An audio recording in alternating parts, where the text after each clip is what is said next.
ഇന്നത്തെ തലമുറയ്ക്ക് അത്ര സുപരിചിതനല്ലാത്ത വ്യക്തി. എന്നാൽ ഇദ്ദേഹത്തിന്റെ പാട്ടുകൾക്ക് ഫാൻസ് ഏറെയാണ്. തലശ്ശേരിക്കാരുടെ സ്വന്തം രാഘവൻ മാഷ്. മലയാള സംഗീത ലോകം ഇന്നും നെഞ്ചിലേറ്റുന്ന ഈണങ്ങളുടെ രാജശില്പി. അദ്ദേഹത്തിന് ഇവിടെ ഒരു സ്മൃതി കുടീരമുണ്ട്.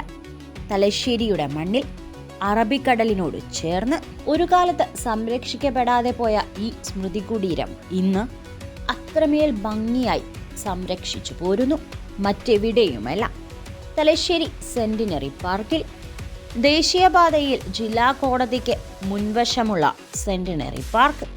ഏറെ നാളുകൾക്കു ശേഷം ഈ ഇടയ്ക്കാണ് സ്മൃതി കുടീരം ഉൾപ്പെടെയുള്ള സെന്റിനറി പാർക്ക് നവീകരിച്ചത്. കടൽക്കാറ്റിന്റെ സൗന്ദര്യം ആവോളം ആസ്വദിച്ച് കുട്ടികൾക്കും മുതിർന്നവർക്കും ആർത്തുല്ലസിക്കാൻ, സായാഹ്നം ആഘോഷമാക്കാൻ ഇവിടെ വരാം. ദിവസവും രാവിലെ 11 മണി മുതൽ രാത്രി 11 മണി വരെയാണ് പാർക്കിലെ പ്രവേശന സമയം. 20 രൂപയാണ് പ്രവേശന ടിക്കറ്റ് നിരക്ക്. തലശ്ശേരിയുടെ പൈതൃകവും ചരിത്രവും എല്ലാം ആലേഖനം ചെയ്തിരിക്കുന്ന വലിയ ചുമർ ചിത്രങ്ങളും പാർക്കിന്റെ മുഖച്ഛായ തന്നെ മാറ്റുന്നു.